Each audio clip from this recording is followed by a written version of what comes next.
What's up, guys? This is Destiny Heroic, and tonight I have got a new deck profile for you. This is going to be Revengers, new Shadow Paladin archetype, released in set 12. This is a really good deck. It actually won my locals. I have it on my channel if you want to go check that out. But this is a really good deck. It's built to spam Blaster Dark Revenger, and it's got a lot of synergy with itself. So let's check it out. So I'm using the Clodus starter, Frontline Revenger Clodus, however you pronounce it. Basically, if your Vanguard is grade 3, you can counterblast one, put him in the soul, and go get a Blaster Dark and call it. And that combos really well with one of the grade 1s that I'll show you in a minute, who unflips damage and then lets you use Blaster Dark's Revenger. Basically, it makes this guy's counterblast cost free if you do it in the combo. So for grade 1s, I've got the obligatory 4 no guards. There's so much giant numbers and vanguards running around nowadays, you can't really not run 4. 4 grade 1 masquerades. If your Vanguard is a Revenger, he's +3 when he attacks, so he's a 10k grade 1. These are pretty much standard run at 4 in every deck nowadays, I've noticed. And probably the most important grade 1 in the deck is Dorint. So what this guy does is, if you drop a Blaster Dark in the same column as this guy, you can unflip a damage. So that means that if you use Clodus to go get Blaster Dark Revenger, and drop him in the same column as this guy, you can arrange their abilities such that he will unflip the damage first, and then you can counterblast 2 to activate Blaster Dark's ability and blow something up. So this guy is definitely a focal point of the deck in terms of grade 1s. You pretty much always want to have at least one of these on board. And final 2 slots are going towards this Darkbond Trumpeter.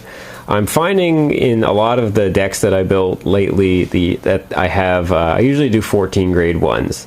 And number 13 and 14 usually are open slots to whatever I want to play test with. And in different decks, in different decks, I'll do like a 10k booster or a hand filterer or something like that.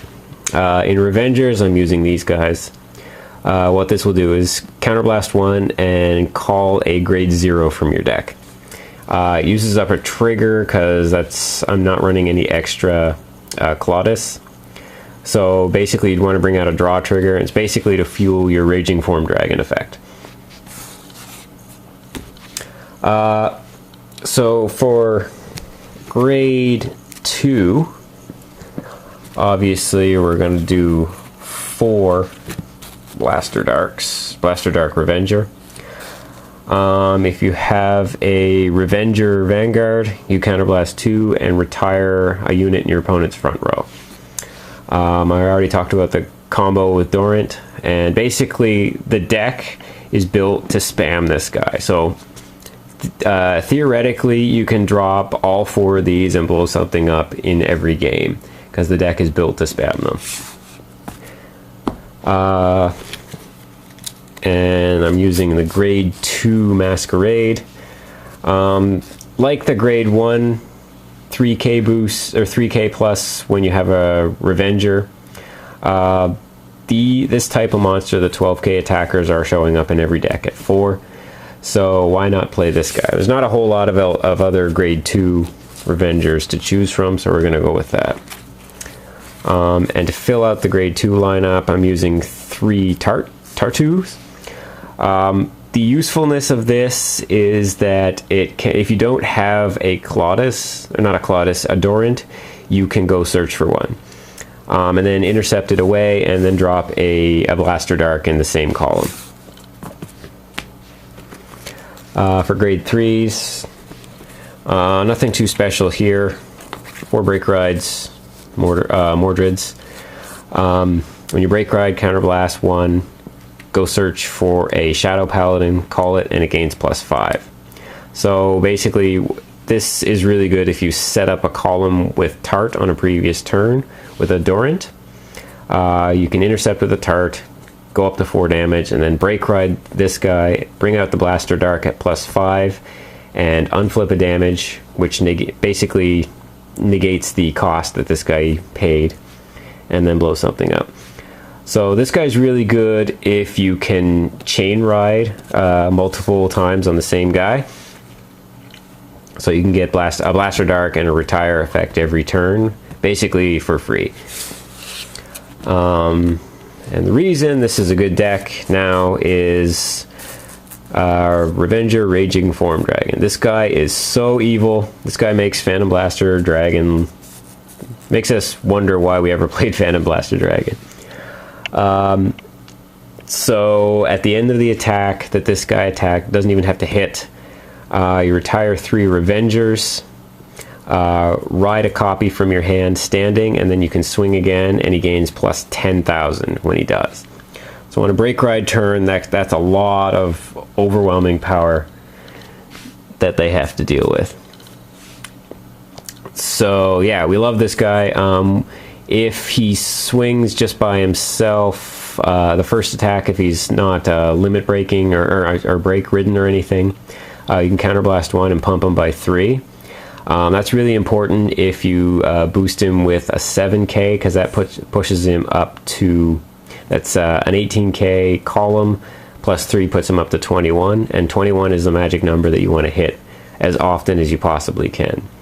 And if you do the limit break, it's 2 attacks at 21,000, so that's really good.